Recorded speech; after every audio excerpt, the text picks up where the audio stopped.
नमस्कार आप सभी को। मैं सुमित सिंह आप सबके बीच एक बेहद ही गंभीर मुद्दा लेकर प्रस्तुत हूँ।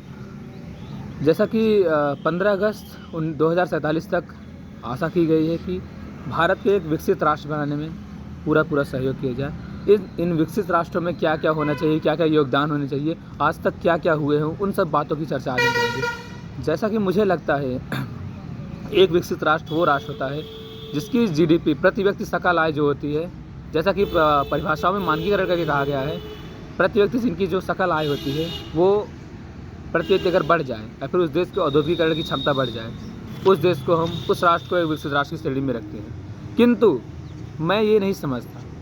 मैं इस युवा शक्ति, युवा सोच के इस मंच पे खड़े होकर मुझे ये लगता है कि मुझे ये बात यहाँ रखनी चाहिए कि यदि परिभाषाओं के मानकीकरण को देखें तो उसे हम विकसित राष्ट्र नहीं मान सकते हैं। क्योंकि जहाँ तक विकसित राष्ट्र मेरे सपने, मेरे आँखों, मेरे जो जैसा मैं देख पा रहा हूँ, मेरी जो दृष्टि है, मुझे लगता है कि विकसित राष्ट्र वो राष्ट्र होता है जहाँ पर समुचित शिक्षा हो, रोज़गार के अवसर हो और कोई भी प्रति व्यक्ति यदि भूखा न सो पाए और उसे सभी सुविधाएं आसानी से पहुँच में हो सकें, उस राष्ट्र को एक विकसित राष्ट्र हम कर सकते हैं।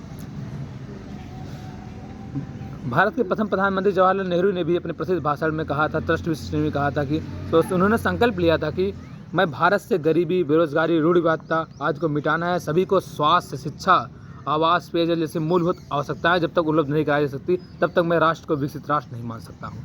और आज ये संकल्प धीरे धीरे पूर्ण भी हो रहा है और उम्मीद है वर्ष 2047 तक ये संकल्प पूर्ण भी होगा। इन लक्ष्य को पाने हेतु हमें बहुत ही संकल्प करने होंगे, बहुत ही कठिन पढ़ लेना होगा। और मैं संकल्प लेता हूँ, मैं अपने देश को एक विकसित राष्ट्र बनाने में जितना सहयोग हो सकता उतना करूँगा। सागर की अपनी क्षमता है पर माझी भी कब थकता है। जब तक सांसों में स्पंदन है उसका हाथ नहीं रुकता है। इसके ही बल पर कर डालो सातों सागर पार, लहरों की ओर घुमा दो नाविक को निज पतवार। बहुत बहुत धन्यवाद आप सभी का। Thank you so much.